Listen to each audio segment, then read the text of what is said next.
So I've called this video 1 year on since Brexit. Has there been any change? And to be quite honest, no. When it kicked in last year of 2021,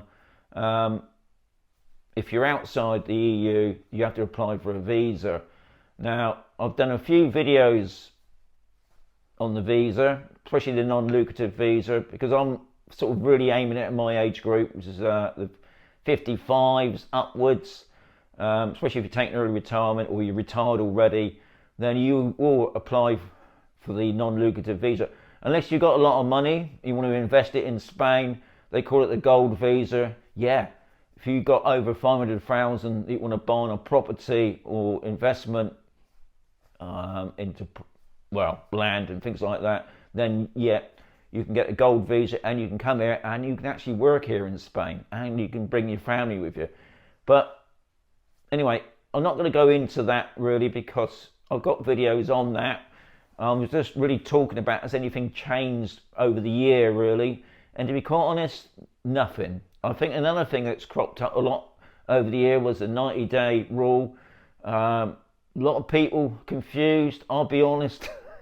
Even I get a little bit confused on it, especially when people come over, they've got holiday homes here. Obviously not going to stay the full 90 days, they come over for a short while. But you can get apps now to make sure you don't go over your 90-day rules, because if you do go over your 90 days rule, you probably won't be allowed back into the EU again. You can get fined. I don't know about people being fined yet. I know I've known a few people that have come through the airport and they haven't stamped your book. Guys, make sure they stamp your book because that will crop up later on, no doubt. But there has been talk on some of the regions in Spain, especially the Valencia region. They have been talking about extending that to 180 days as it was before, but that has still not been finalised yet. Now, obviously, I would imagine the whole of Spain would have to agree to it and not just different regions, but that is on talk. That has been going on in the newspapers and obviously online, but nothing's been made official. And will it happen? I don't think nobody knows at the moment. Now, there was something that cropped up at the beginning of last year, and that was, especially where I am on the southeast coast of Spain, especially near, because where I am in the Murcia region, there's quite a few military bases. If you was buying a new property, you had to apply for non-EU residents, obviously I'm talking about, you had to apply for a military licence. Now, this cropped up right at the beginning of the year. I think it fooled a lot of estate agents. Anyway, thankfully by August, governments have got together and that's been crushed now. So, because I think at the time, there could have been a 6-month waiting list, and especially if you're buying a property, that would cause quite a few problems. But anyway, that's been resolved. The driving licence. Obviously, if you apply for your driving licence, we're talking back before 2021, then obviously there's been such a backlog, they've been delaying the exchange thing. It's gone now into this year now. I think you got up until February, because a lot of people, when you apply for your driving licence, you have to be a resident. And obviously, if you're not a resident, you won't be able to exchange your driving licence. So that's been extended, and I would imagine they will keep extending that because both governments, the UK and Spain, have been talking. Now, in UK, if a Spanish resident was in the UK, they can exchange their licence. So we don't really understand what the problem is, but it's still ongoing talks now. So if you did come over to Spain now, or you come over last year, you would have, after you've been a resident, after so long, you have to exchange your driving licence. Now, that can differ from each region. I'm not going to say it's for 3 months. It does seem to differ from each region. So check with your local town hall or your local police station on that. But usually after 3 months, you have to exchange your UK driving licence, or wherever you're from outside the EU, to a Spanish one. Now, there's an online test. Now, they did say, I've heard that the first online test is in English and it's free. I don't know how true that is, because that will differ yet again from each region that where you're ever moving to in Spain. So you also need to check that. And also some regions I've noticed already saying that they've got English speaking driving instructors. Now I can't say that's going to be like that everywhere.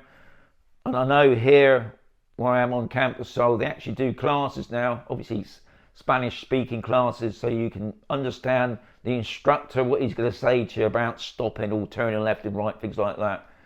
But at the moment, yeah, you still got to take a driving test. So this probably will change. I'm hoping that will change. Now, another thing that did crop up at the end of the year, if you're coming over from the UK to Spain, you have to get rid of your GB sticker on the back of your car. It has to be a UK sticker.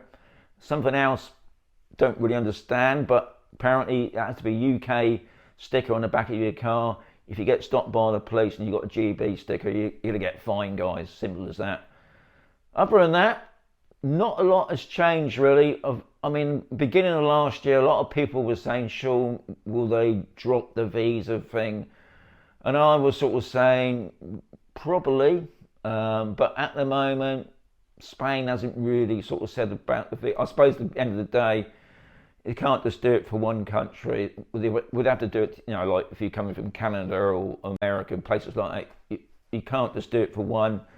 So that's not going to change. Will the things on your health insurance and things like that, will that change? I don't know.